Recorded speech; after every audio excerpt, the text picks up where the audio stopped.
Pixar, Pixar, Pixar. You are living proof that perfection does not exist. It's only in our minds. Toy Story, Finding Nemo, The Incredibles, Ratatouille, Up, Inside Out. With such a lineup of animation gems, you'd believe that they can do no wrong. Isn't that cute? But it's wrong! It's like saying Clinton isn't a war profiteer. Hashtag shots fired. But anyway, the bottom line is not even the great and mighty Pixar is impervious to the occasional slip-up or lambasting, nor does it mean that they can't pick themselves back up. It's already been stated so many times that with how groundbreaking a lot of Pixar's animated films are, it's baffling that they actually took a few steps back after taking many steps forward. Case in point, the Cars franchise, by far the company's most successful franchise out of their entire library. Despite being a financial juggernaut that's amassed a whopping $10 billion in merchandise sales, the films themselves saw more tepid critical responses compared to past and future Pixar films. The premise of anthropomorphic automobiles was considered not strictly a bad thing, but a noticeable step down from sentient toys, adventurous fish, and a superhero family in the imagination department. It still has its bright spots, albeit somewhat cookie-cutter ones, and the designs of the vehicles in the backgrounds are pretty damn attractive, but there's surprisingly little to work with in this setup. I, for one, kind of enjoyed Cars as a kid, and unironically at that too. Much of it stems from a phase that I went through where I was huge on driving games. And I'm sorry to disappoint the Nintendo fanboys watching, but the weird thing is, Mario Kart was not among those games. I'm not just a console gamer, I'm an arcade gamer too. The games I'm talking about are Initial D Arcade Stage, and especially Wangan Midnight Maximum Tune. Yes, I played the arcade version of Mario Kart, but not as much as those other two games. And damn it, I'm getting sidetracked. I saw the first Cars and I enjoyed it, but I didn't see the second one. I've only seen reviews of it, particularly the Mysterious Mr. Enter's animated atrocity of it, and afterwards, I was no longer inclined to see it. Cars 3, on the other hand, genuinely surprised me, as in the promotional campaign surprised me. Yes, Lightning McQueen crashing and burning was a genuine shock for me.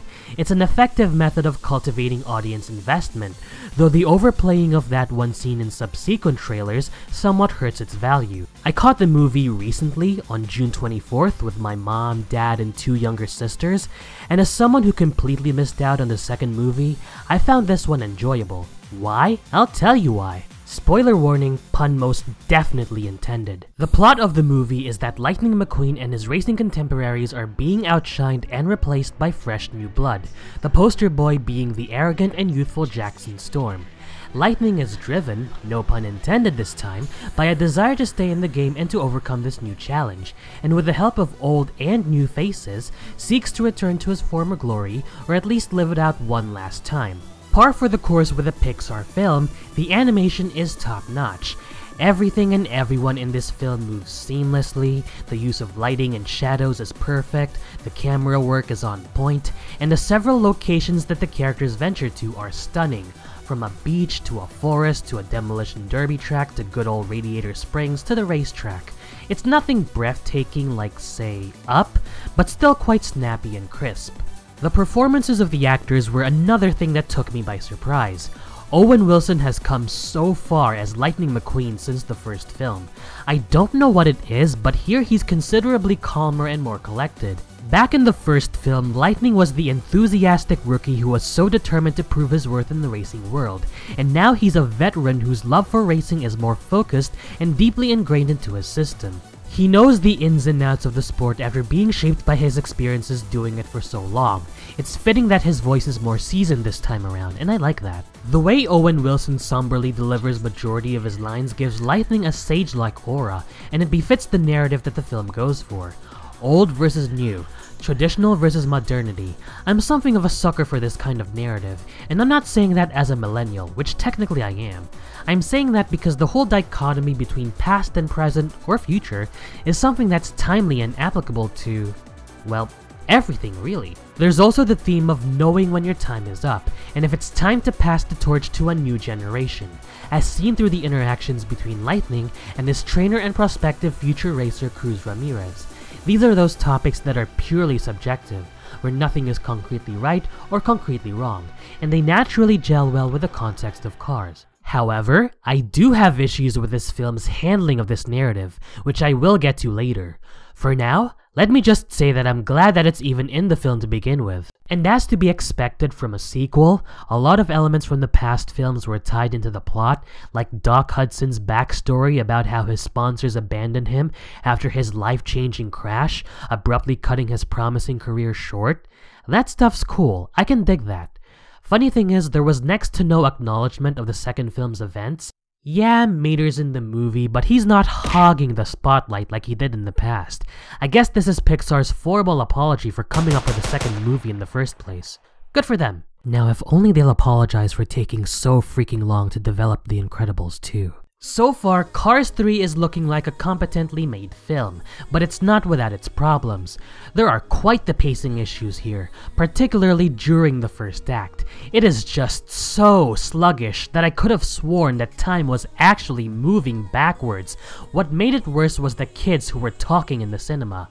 I'm fully aware it's a problem when seeing movies for a general audience, but when your core demographic can't even sit still to pay attention to what's going on, that's a problem. Going along with the pacing problems, lightning crashing, was that another pun? Served its purpose, but that purpose wasn't all that big. That's because it happened way too early, and coupled with how much it was played in the trailers, it's sorely disappointing. For something that's been glamorized in the weeks leading up to the film's release, I hoped for it to be much more impactful than what it wound up being. That and the narrative would have been more poignant if that one scene were played during a later point in the film. That's just one of the many changes I could easily make if I were the screenwriter. I said that I like how ambitious Cars 3 is with its use of the past versus present/future theme in its narrative, and it establishes the more modern approaches to car racing as not inherently evil, but I dislike its insistence on adhering to the old and not embracing the new. I don't mean any disrespect to the past. Matter of fact, today's generation isn't as respectful as they should be, but I'm very much against the notion that modern advancements are somehow evil, which they're not.